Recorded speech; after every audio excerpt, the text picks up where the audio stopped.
So we are now live. So thanks everyone for joining us today. My name is Andrea. I write the Art of Asking Questions on Substack, and today we will be talking about the inner game, which is the emotional state and the beliefs that run in the background as we go about our everyday lives. And we will also explore why this invisible layer determines how well we perform far more than any visible skill that we learn. I have been working on this topic with today's guest, Deri, and we publish a piece together on this. I'll put the link in the chat now. There we go. And yeah, between us, we've watched a lot of capable people come undone under pressure, not because they lack talent or preparation, but because something underneath was off and they couldn't see it. But before we get into it, Deri, would you like to introduce yourself and tell everyone what drew you to this subject? Yeah, sure. And thank you very much for having me on and for collaborating on the article. I really enjoyed that whole process. So, yeah, I'm Deri Hughes from Honeycomb Consulting Skills Training. Interesting, Andrea. You say we've watched a lot of people struggle under pressure. I would say I've also experienced that myself. So my background, I started off in consulting 20 years ago, almost exactly actually, having done a PhD in organic chemistry before that, and I started at Bain and Company. It's a pretty pressure cooker environment. I did 6 years there, learned a ton. It was going really well. I was getting promoted quickly, and I was quite successful there. But inside, I had a lot of struggles going on. A lot of stress I was carrying. My mental health wasn't great. My physical health wasn't great, and so I've seen these struggles and experienced these struggles firsthand, and I've seen a lot of consultants struggle with this as well. What I've found is seeing what we call the inner game. I'm able to navigate those situations much better now. And now these days, I help lots of other consultants navigate these situations through understanding of their own inner game. I wanted to just tell one story about the kind of the most intense pressure point I had was after Bain. I was an independent consultant for a while, and then I joined a boutique, about a 60-person boutique, as their chief finance and operations officer. And we sold that business about a year after I joined. And the sales process was brutally tough. So I was acting as a CFO in this business, and my entire finance training was about 3 days of balance sheet training at Bain about 12 years previously. And our finances were in a mess because this firm had never actually engaged a proper finance team. And we were on the receiving end. I was on the receiving end of an FDD process, financial due diligence process led by KPMG, and they were picking holes left, right, and centre, and I was really stressed. I should also note that at this point in my life, I had two children, aged 4 and 2, and my wife was pregnant with twins. So there was a whole bunch of home pressure bubbling as well. And we had a call at one point with two or three different law firms that the buyers had engaged, as well as our lawyers and the KPMG team, a couple of other advisors. There's like 20 people on this call. And I just, I exploded. I got frustrated because I couldn't speak. And I ended up just shouting on this call with like 20 senior advisors, like, will you please let me speak? And I remember that vividly as this moment where I just, all of the stress and challenge that I was carrying at that time just bubbled over in the most inappropriate way in this professional environment. So when you say we've watched people go through this, I've been in it myself and not managed to contain it. And that was before I discovered any of this inner game stuff and the self awareness and pieces. So I wouldn't do that now. I'm much more able to handle myself, and so that those experiences and becoming a father and parenting my sons in particular has is what really led me into this topic. Yeah. No, thank you for all that and for all that openness. Yeah, I think most professionals in high-paced fields like consultancy, professional services, but also many others, will have experienced something like that. And I have myself experienced similar situations where yeah, that pressure just exploded. So this is very much the context for today's conversation. And we want to start from the point that most professional development in consulting and beyond focuses on what we might call the outer game, so not the inner game that Deri was talking about. So what most training and development focuses on is communication skills, all the framework that you need to know, business development skills, but essentially all the things that people can see from outside. And what we want to explore today is what happens when the thing underneath all that, your inner state, isn't stable. Because as they just outlined very clearly, that those visible skills are the first ones to go. So there is a framework for the conscious leadership group that Deri and his colleagues at Honeycomb use a lot. So it's the idea that at any given moment, you are either above the line, so open, you're curious, you're committed to learning, or below the line, which means that you're closed, defensive, and committed to being right as opposed to learning. And unfortunately, most of us spend more time below the line than we'd like to admit. And the reason is biological, it's human. It's the fact that our brains are wired to detect threats and to respond fast. And the problem is they can't reliably tell the difference between a physical threat and smaller threat just to our ego. So there, when you introduce this idea to the people you train, how does this land? Yeah, I mean, it lands in a range of different ways, actually. It's quite interesting. I'd say most people, 90% of people, have a real light bulb moment when we introduce this concept. And there's about 10% that don't. I'll come back to the 10% and why that might be. But firstly, let me just explain a bit where this comes from. So there's a fantastic book that anyone who's interested in these topics, I really recommend, written by three folks from the Conscious Leadership Group called The 15 Commitments of Conscious Leadership. And in the 15 commitments, they introduce this concept of being above the line or below the line. And I find it's just such a simple framework. I'm a big fan of simple frameworks that reflect reality. And the idea is that if you are above the line, you are in a calm and a conscious mental state. You're curious. You're not reactive. You're open to what's going on. And generally, actually, you can see the humor in a lot of things that you're encountering. You can go through what's a difficult experience and accept it as rarely, particularly in consulting and professional services, rarely a life or death scenario, and just accept that this is a learning experience, or it's going to be a great story I can tell later, or I've just got to get through this and then I can move on. And being above the line is a wonderful mental place to be. Unfortunately, it's a very difficult place to stay. And when you're below the line, you are carrying all kinds of reactions and defensiveness, and you're trying to be committed to being right, and you want to be seen as expert at something. You want to protect your position. You're not really open to alternative points of view.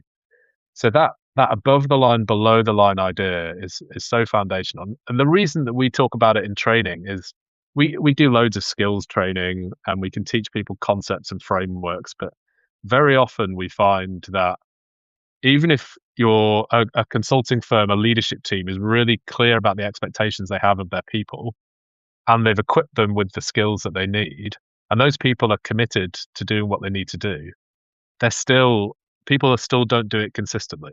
And that's not new news to people, right? Like we've all tried to make a New Year's resolution or change some kind of behavior. We've said, I want to do this thing, and found it really difficult.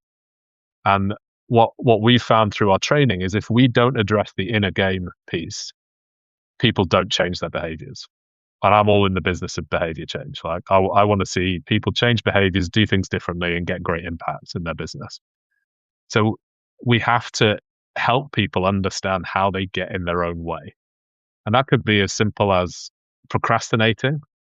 When you've said you want to do something and instead you pick up your phone and you start doom scrolling, or you move on to some other task that seems easier. It could be outright just work avoidance, leaning out, numbing yourself out in some way. When I was really stressed at Bain, I would stop work at 3, 4 p.m. on a Friday and just say, do you know what? The drinks trolley's coming around. I'm going to have a beer. I'll have another beer. I'll have another beer. I'll write off my Friday night and I'll wake up with a bit of a hangover on Saturday morning and clear that work I should have done. That is below the line behavior. Or my other big numbing behavior for me personally is eating and food. And I'm sure that will resonate with some of you as well.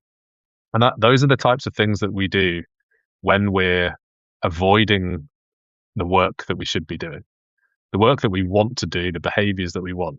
And those are all below the line concepts. So when we introduce this idea of you can be above the line and thinking consciously and clearly, or you can drop below the line and be defensive and resistant, and all of those bad habits come through. For most people, when they hear that, they say, yeah, I get that. I recognize those moments. I may not spot them all the time, but I recognize that that does happen to me, particularly when it gets quite bad. The reality is we're all dropping below the line multiple times a day in small ways and big ways. And one of the things to do is to try and tune into that. Now, I mentioned there's about maybe 10% of people who have a defensive reaction to this. And I think the thing that they react to most often is one of the ways that we describe being below the line is that you carry there's not enough money. The most common resistance I hear from people is they say, well, there isn't enough time. There isn't enough money. And that, for me, when people voice that, is what they're saying is this framework that you're presenting to me has hit my defensiveness, has hit my resistance in some way that has sent me below the line. And I'm then expressing that by rejecting the framework. And it's a very clear definition. It's a very clear example of how someone behaves when they're below it through, because when someone is below the line, they're naturally defensive. They're not really open to your feedback. They're not really open to you probing on that. So you have to hold that and come back to it later once they've worked through it and settled down. So it lands like it resonates with people. It really resonates with people, particularly consultants. But we do get some pockets of that resistance. Yeah, yeah, absolutely. And one of the things we've been talking about is the fact that we can't fully stop the drop, in that sometimes we all go below the line, and it's just an instinctive human reaction, but we can learn to notice it through, for example, the being introduced to the very concept as you were just explaining. And so that recognition is really where the work begins. So before moving forward, let's talk a little bit about why consulting, professional services, knowledge work specifically make this type of feeling so difficult. And one of the things we've been reflecting on is that these types of roles are very rich in below the line triggers, and there are many reasons why. So, for example, thinking about my own experience, the work sometimes swings between feast and famine. So there's loads of work, and then all of a sudden there isn't much work at all. Or a project's goalpost can move halfway through. So you might have spent 2 weeks doing some analysis, perfecting it, and then it just gets dropped because the client has changed their mind and priorities. Or you can find yourself on the bench and you're watching colleagues that are buried in client work. Or a client might challenge you publicly, or as Deri was saying, you might be in a call and people are not listening to you, and you just don't know what to do. And in these types of roles, there's also a personality type that's especially common, which is sometimes called the insecure overachiever. So people who are driven, have very high standard, they are externally successful, but also carry a deep fear of being found out as inadequate or simply wrong.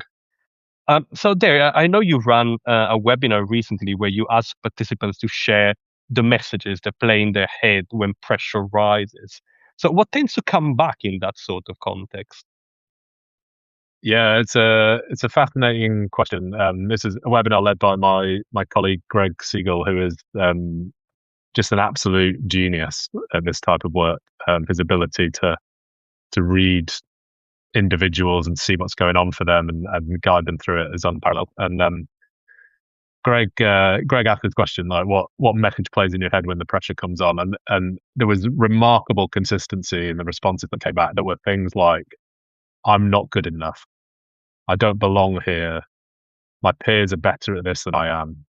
Like, what if they find out that I'm really not good enough to be here?" And those are all classic signs of imposter syndrome and classic indicators in consulting of the insecure overachiever. Because the reality is nobody gets a consulting job if they're not reasonably high achieving in some domain.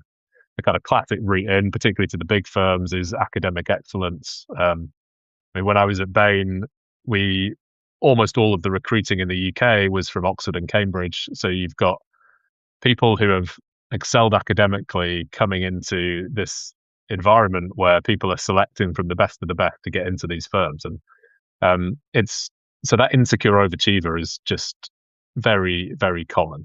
The reality is it very often comes from childhood. And we'll talk a bit about that as we go through. But the message is the belief of not being good enough starts very, very young for people.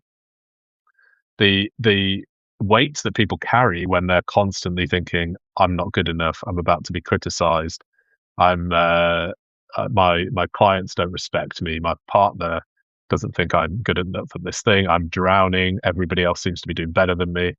Like that, the weight of all of that stress is really quite significant. And so, if you're feeling like that on a regular basis, and particularly if you're working 12-hour days consistently or more, and you're working at weekends and you've got time pressure constantly, you're being dragged below the line all the time. And the way that you respond to that can be really damaging in a lot of ways. I mentioned earlier that my mental and physical health was suffering when I left Bain. Actually, what happened in that was my wife at the time kind of sat me down and said, "Rate yourself out of 10 across your mental health, your physical health, your relationship with me as your wife, and your relationship with your friends." And I couldn't score any of them higher than a 3 out of 10 at that point in my life because of the stress I was carrying through the travel. And I was a manager at Bain at the time, which is a pretty difficult career point. The stress I was carrying was just dragging me down on all kinds of different dimensions. And I was just living 24/7 below the line at that point. I didn't know it then, but that was the reality of that insecure overachiever, and I absolutely put myself in that bucket. So it's a really dangerous thing. What was actually really nice about that webinar in particular was the fact that so many people said the same thing. And I think actually there was one of the comments was like, if we're all imposters, then none of us are imposters, right? Like, if we all feel like we don't belong, then maybe we do belong. And it was actually quite nice that the freedom for people to share that in that environment, even amongst a bunch of strangers, to say, "Do you know what? I'm not alone in here. It's not just me. Everybody finds this stuff difficult." So, for those of you watching this, I want to normalize any of these feelings that are resonating for you. Like it's very normal. We've all gone through it. Yeah, yeah, no, for sure. I think that's also my experience, and I think it's helpful to connect what you said at the very beginning with what you said now. So that a lot of the pressure came when you had small children and more children on the way, and you've also mentioned that some of these insecurities start building up when you are a child, and so I think to close the circle there, I think it's especially important to make sure you're not always below the line, because otherwise you won't be able to be there for your children, and you can create just a cycle of just stress. Like you doom your children because you've doomed yourself, which is something Yeah. absolutely to be avoided. And so yeah, the messages that people were sharing in that kind of webinar setting. So I'm not good enough. I do not belong. My peers are better. All of that. It is especially dangerous because it has a very clear shape and it puts you in a role. And that's something we've explored in our collaboration based on the drama triangle, which is a framework, a model that describes three roles that people tend to fall into when they go below the line. So these are not all the things that you would feel when you go below the line, but they are pretty common buckets. So the first bucket is the victim, so somebody who feels powerless. And in consulting, in my own experience, it could be something like, "Oh, the client is impossible," or "My partner keeps setting my slide for no reason whatsoever." The second bucket is the rescuer, so it's somebody who feels compelled to help even without being asked. So almost like bullying with their help. So it could be a manager who avoids a difficult conversation with a junior who's underperforming and fixes everything for them, or partner who says yes to every client request. And the third bucket is the persecutor, who is critical, who is controlling, who's blaming, and that includes self persecution. So endlessly beating yourself up for a mistake. So these are very common feelings. I have to say, I've probably felt all of them over the years. So when you lay this out for teams and for people that you train, w- is there one bucket in particular that consultants tend to recognize themselves first? Um, I think all three of them tend to resonate, as you say. And I would just say, like, we're now kind of diving into the detail below the line. So, like, this is some of the things that start to happen when you're below the line. You can start to recognize you're falling into one of these roles. And in general, the drama triangle represents roles that are characteristic of pretty much any dysfunctional relationship or interaction between people. Um, in For the most part, consultants are quite comfortable in that rescuer role. They're quite comfortable saying, "Do you know what? I'm going to be the one that sorts this out." Particularly mid-level consultants, where a very very common presenting problem that we get from our clients is, I've had people promoted through to manager and they're leading teams, but they're all just too worried about up delivering, and they're drowning themselves because they're carrying the can for a lot of stuff that the team are doing. That's a classic rescuer presentation. Um, Victim, we all love being a victim at times, right? It's really easy to slip into victim. Oh, it's not my fault. Someone else is causing all these problems in my life. Actually, the in that book, The 15 Commitments of Conscious Leadership, where the above the line, below the line concept comes from, one of the opening concepts that they introduce is the shift from a mental state of to me, things are happening to me, to a mental state of by me, things are happening by my actions. And that is the flip away from a victim. To me is a victim state. If you think that things are happening to you, my partner's making unfair requests, my clients not giving me the data that I need, all of these many reasons why you can't hit your deadlines, you can't produce work at the quality you want, you can't manage your lifestyle. Those are all victim mindset pieces where you're in a to me mental state. And if you can flip that into a by me mental state, and the opposite of the drama triangle is a concept called the empowerment triangle. And the victim role in the empowerment triangle moves to creator, which is that by me state. And that's where you start to say, I can take some action to move my situation forwards. And that's a really powerful flip to make. So I'd say consultants mostly would initially see themselves as rescuer, would then start to go, do you know what? I play the victim quite often. The insecure overachiever bit is where the self persecution often comes in. I don't know about you, but I've lost count of the number of times I've had an interaction with somebody that was maybe had some tension, was a drama triangle type interaction where we've argued or we've had conflict or something, or I feel like I've made a mistake, or you've ended up putting slides in front of clients that are just clearly wrong in some way, and it's really embarrassing. And then you wake up the next morning and you're replaying all of that in your mind, and you're wishing that you'd said something differently or that you'd done something differently, and you're basically beating yourself up. That's self persecution. And many mornings through my consulting career, I've woken up going, "Oh God, I wish I'd just done that differently. I wish I'd said this thing at that point, and we might have got to a different outcome." And that that's below the line behavior, and that's when you're being a persecutor. The other persecutor role that often comes up in consulting is when somebody is being very uh, demanding about certain types of outputs or certain types of quality. Um, I guess most of you will have worked with partners who are, for example, have a very rigid way that output has to be presented, or that they red pen things for the sake of red penning things, and that's a persecuted mindset as well. That's a partner dropping below the line, feeling insecure themselves, and then taking it out on the team, saying, "Oh, this isn't good enough." I had one situation where we'd produced a 200 odd slide output for clients. Wouldn't recommend ever producing a 200 slide output for clients, but that's a different story. We'd printed it all out, and we'd had to print it all out one slide per page, single sided, for the thud factor. This is like a consulting caricature of how firms like Bain sometimes operate. 20 people in the steerco room. The clients are coming in. It's 3 minutes before the meeting starts, and the manager on this particular project was flipping through the deck, really stressed because he's like not quite confident enough about what he's doing, and he spots.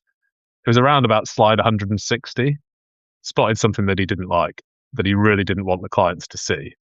And so instead of us greeting the clients and welcoming them into the room, he had us gather up all of the decks and rip out slide 164 on all of those decks.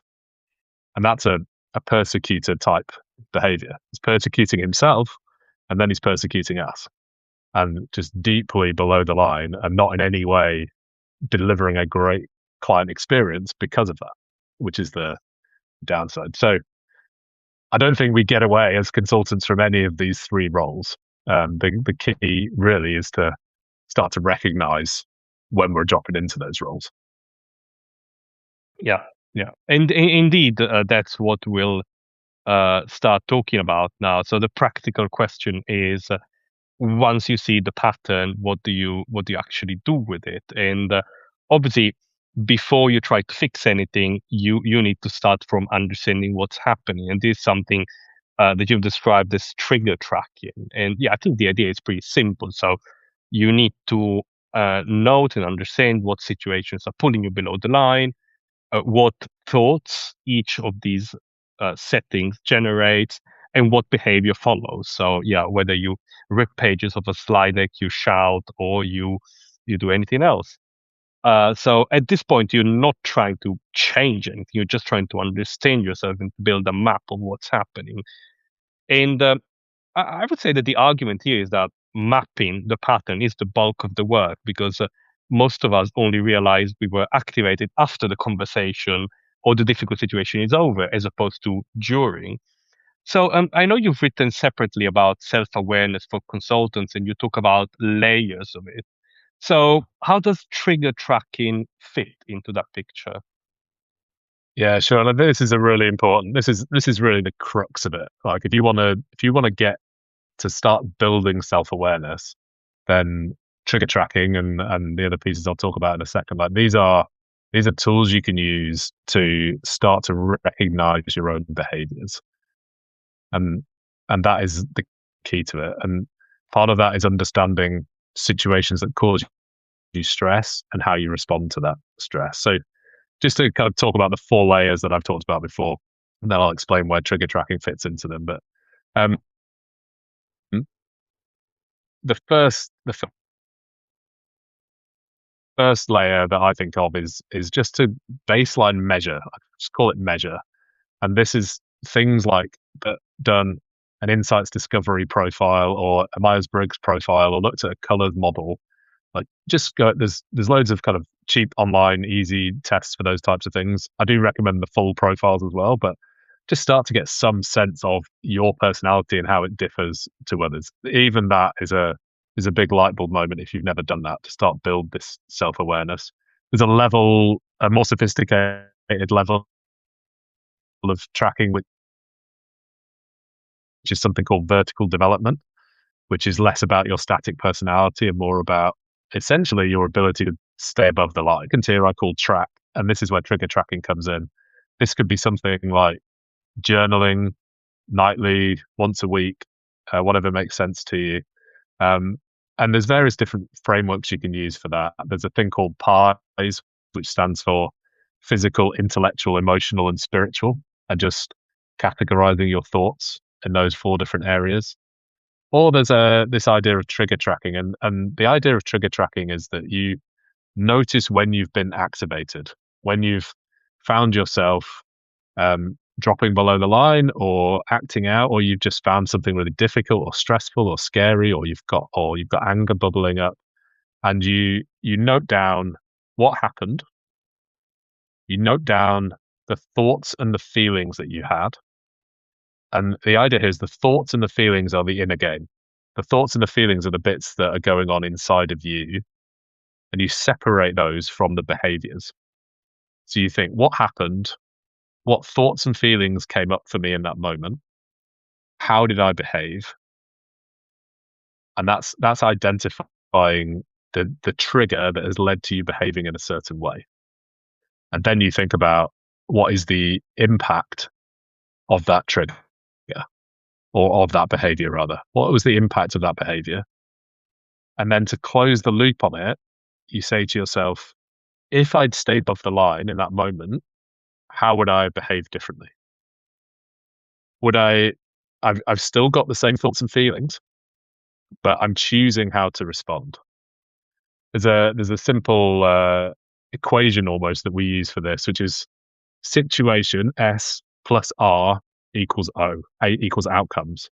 And the R can either be a reaction, which is below the line, unconscious, immediate, not thought through, or it can be a response, which is the conscious, chosen way of responding. And the really key thing is that the thoughts and feelings tend to be the same, but you're choosing your behavior. And again, as you say, Andrea, this is not, at this point, it's not about trying to change that. It's about tracking what led to the behavior. That's the trigger tracking. So if you can start to connect into those, and if you've never really done any feelings work before, keep it really simple, but fear and joy. So most of the time when you're triggered and below the line, you've either felt angry, you felt scared, or you felt sad about something. Track what behaviors that led to, and then think about what was the impact of those behaviors on other people. So that's all sits within the level 2, which is track. And then just briefly, it could go into a lot more detail on this stuff. My other 2 layers below that are, the third level is reflect, which the idea of that is you're helping someone hold up a mirror to you. So you can start to see some of the behaviors you may not be noticing yourself. Typically, that's going to be a performance coach in your consulting firm, or a mentor, whatever they're called in the firm that you work in. It could be a friend or a family member. If you really want to commit to this, then talk to a therapist or an executive coach of some kind. And if you get a good one, they'll help you really identify your own behaviors, the stuff that is hidden to you. That reflection step is where you start to really dig a bit deeper into, what am I actually doing and why am I doing it? And that can get you a long, long way. My 4th level, and most people won't go here, if you really want to, it is the most powerful thing that I've ever done personally, is a level that I call crack. And the idea here, I actually took that from the Pink lyric, "Let the walls crack," because it lets the light in. And if you let your walls crack, and the best way of doing that is a thing called shadow work. And I've done a lot of this through an organization called the Mankind Project, where you're going through deeply experiential, physically experiential events, processes to uncover some of the really deeply hidden stuff. And that's when you really dig out the gold of deep self-awareness. So we've got measure, just get your baseline personality profiles, track, use trigger tracking, reflect, get feedback, and talk to others about it, so you start to see your blind spots. And then when you're ready, crack yourself open and reap all the benefits of that self-awareness that you're building. Yeah, that's extremely powerful. And thinking about my own experience, I think I probably done, let's say, the equivalent of the first 3. And on the first level, I've done during my MBA, I did some with an executive coach, we did the leadership color test, which was really enlightening in terms of understanding my personality, my tendencies, and then more recently I did the strengths training as well, which was a slightly different lens to look at all that. And one thing I want to pick up that I think you mentioned rightly is the difference between reaction and response, because Yeah.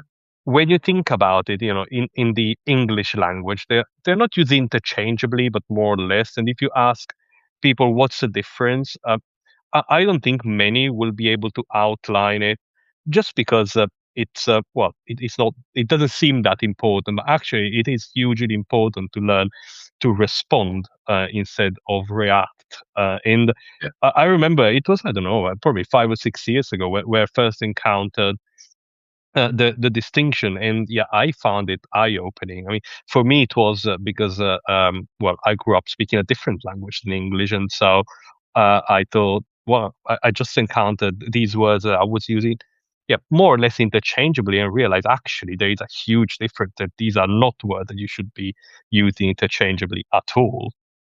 Yeah. Yeah, it's a really neat distinction to make. I think maybe one of the best ways of visualizing it is I'm guessing most of people watching have had this experience. You get an email or a WhatsApp or a text or something that really annoys you. Like you just have this flare up of anger, and you just tap tap tap tap tap tap tap, send something straight back. That's the reaction. If you go tap tap tap tap tap tap tap, pause before I hit send, I'm going to sit on this for at least an hour, and then I'll read it again, and then I'll decide whether to send it. 99.9% of the time, you're not going to send that email an hour later, because you're going to read it through and you're going to go, whoa, I was just about to blow up my world there. Yeah. And that is the difference between react and respond. Now, in writing, you've got the option of whether you hit send or not. When it's verbal, what's that saying about your four things you can't take back: the shot arrow, the spoken word? I can't remember what the others are now, but like you've got to hold that pause yourself between react and respond, and that is the point. And uh, we could get deep on this. For those of you who might have read Viktor Frankl, Man's Search for Meaning. So Viktor Frankl was a psychologist who was an Auschwitz Holocaust survivor, and he wrote this incredible book, Man's Search for Meaning. And in that book, there's a quote where he says, I'll butcher the verbatim quote, but essentially what he says is, um, between the something happening to you and your response is a pause, and it's in that pause that you get to choose how you respond. And if you lose the pause because you just react instead of responding, then you're not choosing how you want to be in the world. And that's the crux of all of this, is giving yourself that opportunity to understand, recognize you're below the line, you're about to behave in a way that's going to have a negative impact, and to pause and do something different. Yeah, and a practical tip that I learned over the years is when I'm feeling really upset about, say, an email or a message on Microsoft Teams or whatever, I'll just write my response in a draft. Like, Yeah, it's in the draft folder. It's not going anywhere. I'm just letting it all out. It's written. What I've learned to do in the last few years is then put that into AI and just ask, is this reasonable? And surprisingly, I found that on a very small number of occasions, it was reasonable to be that upset. It yeah, wasn't being expressed in the correct way. A, a below the line reaction is never expressed in a productive, helpful way. It will never lead to a positive outcome. But yeah, on occasion, AI told me, reassured me, yeah, you were right to feel like that. But most times, you're like, yeah, chill out, mate. yeah, So going back to our discussion, to our flow, we were talking about these layers, and we were talking about trigger tracking, and so all of that helps us build a map. So that's our data, and the next question is, what do you do in the moment when you notice that you've dropped below the line? And as we were just describing, self-regulation is probably the most immediate important skill here. So you need to slow down, especially if it's live in a conversation. You need to change your brain state deliberately, and you definitely need to move away from survival mode, going berserk, to back to clear thinking. And the first signal that I think we are all familiar with is physical. So, shallow breathing, there's some tension in your jaw, in your shoulders. Um, it's easy to miss the signal in the moment, but when you become aware of these things, it's very hard to miss. Um, and the practical advice that we have on this is quite simple in that when you notice that you're in a state like that, where everything feels urgent, your mind is catastrophizing, the most valuable thing you can do is to create space. You need to stop, you need to acknowledge it, even if just to yourself, or as I was saying, to your draft emails folder. And we suggested there are three questions that can help restore focus. So, Derek, could you walk us through what these questions are and talk about why they work? Yeah, sure. So you're dead right. Like the first job is to get yourself back in control. Like, calm your breathing down, take a moment, and that doesn't take very long. What you're dealing with here is a very ancient primal brain fight or flight or freeze or fawn response. And you just need to get through that. And that's often as simple as I'm just gonna go for a walk or I'm gonna take 10 deep breaths. It doesn't have to take a lot of time. But then once you've got through that, you need to think like, what do I do now? So I don't immediately drop back into that state. And these three questions help give you a path forwards. And ultimately, what we're trying to do, I talked earlier about the victim to creator transition when you go off the victim role in the drama triangle into the creator role in the empowerment triangle. And really, this is what we're trying to do here: is move into more of a creator role where we have this idea of being at cause. Like, I'm going to cause something to happen now. I'm going to take action. And so these three distilled choice of the things that matter most to get as on your task list. Like, and you can define matter however you want. You can decide you're going to prioritize the relationship with your partner and do the things that he or she is demanding from you. You can decide you're going to prioritize your client. You can decide you're going to prioritize someone in your family or whatever it is. You define what matters, but you focus in on those things and you give yourself permission to push the rest to one side for now. That's question one. Question two is within those three things, like what can I actually control? What are the things that are within my universe that I can take action against? Because we all worry often about things that are out of our control. And the more you can try and let those things go, the better. Once you've decided what you can control, the third question then is, what am I going to do? What is the meaningful step that I can take? And that the way we deal with this in the training room, is we have people define a SMART action. A lot of you will be familiar with the SMART acronym, but it stands for specific, measurable, achievable, relevant, time bound. And if you think about what we've then done, you've calmed yourself down, gone for a walk, you've done your breathing, etc. You've identified three things that matter most for today, for right now.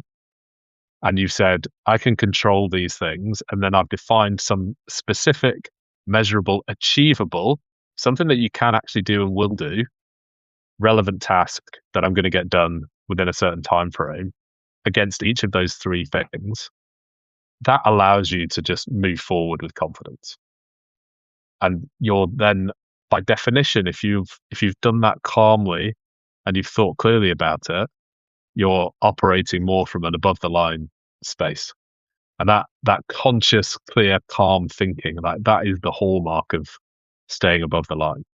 Trying not to allow the below the line stress and challenge and fear and anger that's bubbling up in you to dominate your what you're choosing to do. You're making a rational, cold, calm choice about what you're doing, and a very precise and practical choice about what you're going to do. So you're no longer spinning your wheels.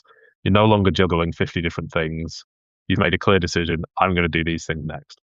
And if it helps you in a consulting environment to say to your manager or to your partner or to your client, across everything we've got going on, these are what I think are the priorities, and this is what I'm going to do. And trust me, every consulting manager or partner is going to love you if you can go to them and say, this is what's going on, these are the priorities, and this is what I'm doing about it. Yeah, yeah, for sure. And yeah, I think as a consultant myself over the year, I've had that as feedback, as well as then experiencing that is what I need. So yeah, 100%. So the questions that you've described can do a lot of work for something you can just hold in your head. They are remarkably simple in a way. And there's a longer term tool as well that can be matched to these questions more as a compass, I suppose. And this tool is something that Deri calls a high road mission statement. So the idea is that you need to know what the best version of yourself looks like and who you are committed to being on the way there. And building this kind of statement starts with three questions about your own history. So, what did your younger self find hardest to handle? What belief did you take on from that experience? And what would a wiser, older version of yourself say to that younger person now? And from there, there's a pretty simple format, which is my mission is to create a world of three aspirational things that you need to figure out by being three ways that you commit to behaving. Derek, could you give us an example of a high road mission statement and talk us through why that's important? What makes a good high road mission statement? Yeah, sure. I mean, firstly, the reason for having a mission statement is it anchors all of this in a clear definition of the person you want to be. And what does it look like when you're above the line, when you're operating clearly and calmly, when you're having the impact that you want to be having in the world? Like the mission statement is designed to help you identify what that should be and then stay clear on it. So, I mean, for example, like my mission statement, I've iterated mine a lot over the years, but part of it includes holding space to be productive and playful and present. And those are three things that I've found difficult over the years. And therefore, I want to do those things to create the impact in the world that I want to create. And so I use that as an anchor to say to myself, whenever I'm making a choice about, do I go and play with my kids or look at my phone? Like, no, I'm not being present. I'm not being playful if I'm looking at my phone. That allows me to identify that below the line behavior for me, put my phone down and go and play with my kids. So as an example of like a starting mission statement, you might say something like, my mission is to create a world of connection, calmness, and fun by being vulnerable, supportive, and playful. So it's those two halves of it. Like you're trying to create a world that represents something to you, and you're defining the actions, the behaviors that you believe are going to create that world. And that world could be a world for you or for your immediate family, for everyone you come into contact with. Like the scale of it is up to you. Most people start this work by saying, do you know what, I'm going to just sort myself out first. If that's my mission statement, I'm going to make sure that I'm feeling connected and calm and fun by being vulnerable, supportive, and playful.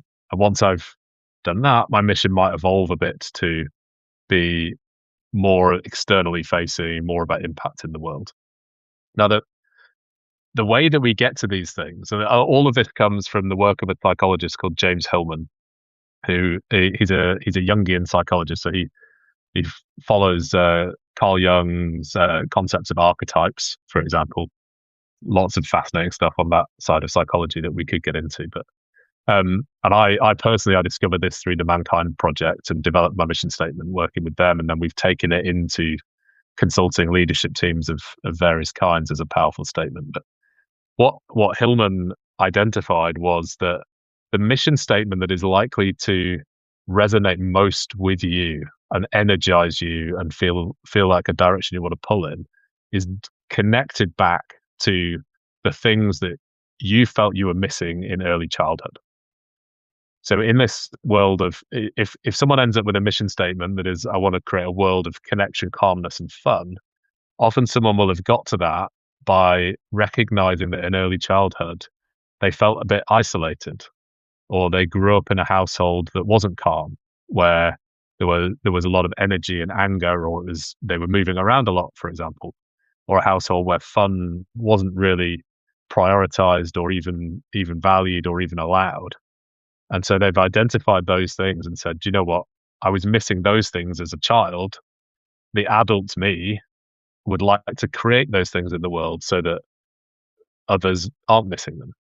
And that, if you create your mission statement in that way by going through that thought process, it's going to resonate with you as something that is both very powerful and energizing for you, and also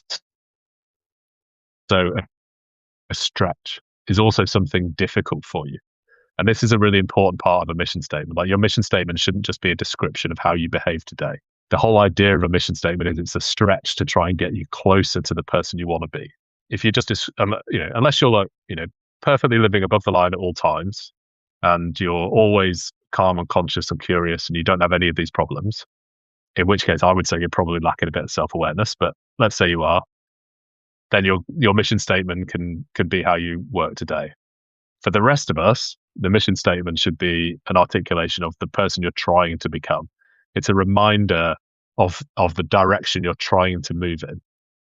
So you start by identifying 3 words that describe the world that you'd like to operate in, and then you have to think about, what am I going to do to get to those 3 things? So in this example, we've got, my mission is to create a world of connection, calmness, and fun by being vulnerable, supportive, and playful. So if we have an example like that, then we can say to ourselves, every time we notice that we're not quite being vulnerable, or we're we're holding back, or every time we have an opportunity to, and that's not, and I can step forward, and slowly over time it becomes easier and easier to do those things until you are consistently living on mission. And that, if you're living on mission, if you're doing the things, if you've defined the person you want to be and you're living in that way, all of those messages we talked about earlier of imposter syndrome and I'm not good enough and I don't belong here, all of that drops away, because you're you've defined who you want to be and you're living in line with that. And if you slip off it, there are ways to recognize why, trigger tracking, identifying how your behaviors didn't align with your mission, and help you get back on the way you want to be. And I think it's worth adding to that it's really important not to confuse this mission statement with your professional development goals. So this is about you as a human being, as Yeah. a person, in your, well, I suppose your everyday life, which does include naturally your professional life, but this is more about who you want to be. And as Deri was saying, it's really essential that this is a stretch goal, borrowing perhaps language from our professional lives, but it needs to be a stretch goal, because otherwise it will be a self-portrait rather than a compass, and that is not going to help anybody. So we just have a few minutes left before the end of our hour, and we just want to take a step back and deal with the fact that what we've talked about so far has been individual. So we've been talking about, how do you notice your triggers, how do you regulate your own state, how do you build a personal statement. But the value really does multiply when you do this sort of thing or reflection at the team level, because a team that has shared language for their below the line states and the courage to say openly when they're in one works really differently from a team that pretends that they're in the game doesn't exist. Everything is great at all times, always projecting confidence. That just doesn't work. So, there, from what you've seen throughout your career, what changes when a whole team start working on this type of thing together? It's genuinely transformational if a whole team leans into this stuff. And I think the really big thing that changes is people have a common language to describe this stuff, and they have the confidence to share it vulnerably. So what these frameworks, things like above the line and below the line, the idea of being triggered and how that's made you behave, and the drama triangle roles in particular, what those things give is a framework that allows people to be vulnerable with their colleagues. And vulnerability, as my colleague Greg says, like when vulnerability enters the room, everything just changes because people start to see each other, trust each other. It's the foundation of trust. And so what we find is that the common language of people saying, I've slipped below the line, can I just take a minute to recover? And recognizing that rather than reacting and allowing themselves space to respond, like that's a super powerful thing. And when leadership teams start to talk in that way, start to gently and calmly suggest to someone that maybe they've slipped into a victim mode or a rescuer mode or a persecutor mode on the drama triangle, and they can do that without triggering more defensive reactions because people understand that they're doing it with love. They're doing it to try and help that person, and they've made a commitment to help each other. That common language is super powerful. It takes work to embed it and make everybody feel safe, but if you can get to that shared vulnerability and build trust, then suddenly you unlock all kinds of productivity. Yeah. Yeah, and I would say that that's really the through line for our whole conversation. So the fact that this invisible layer underneath is where most important work happens, and making that visible first to yourself, and as you were saying, then to your team, changes everything that sits on top of it, and that is a real enabler of top performance. So, there, if people wanted to take one step after this conversation, is there anything particular that you'd suggest? I mean, the trigger tracking concept, and in the article we showed a template for people to start to track their own triggers. I would definitely recommend that as a way of starting to build your self awareness. If you're the type of person to be a reader, then I would say definitely check out the 15 Commitments of Conscious Leadership. That's by Diana Chapman, Jim Dethmer, and Kaylee Clem from the Conscious Leadership Group. Brilliant book. Even if you only read the first couple of chapters, you'll get a ton of value from it. And the other one that I personally found really useful on this topic is a little simple book called Growing Yourself Back Up by John Lee. And I'd recommend having a look at that. Wonderful. So, Derry, thank you. This has been a conversation I've been looking forward to, and I think the framing we've covered today gives people something concrete to work with rather than just another piece of advice about resilience. So, yeah, thanks very much for joining us today. So, for everyone, Derry writes the Skill Consultant on Substack, which goes deep on all the skills that make consultants effective. You can find the article we wrote together higher up in the chat, including links to Deri's publication, of course. So yeah, we're on the hour, so I think at this point we can probably close today's live. So thank you all for joining us today, and we will see you next time. Thank you, everybody. And thanks, Andrea. Loved that conversation.